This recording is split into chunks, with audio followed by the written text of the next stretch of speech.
Welcome everybody, Marcus Stone here. In this video you will learn how you can easily change name of your project in Basecamp. So let's start.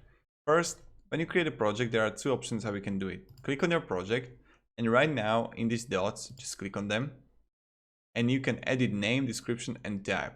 Click on it. Now just change the name of the project.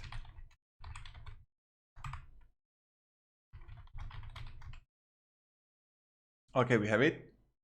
And then when I go back to home, you can also change it by clicking these three dots here, and you can rename the project like here. This is much quicker.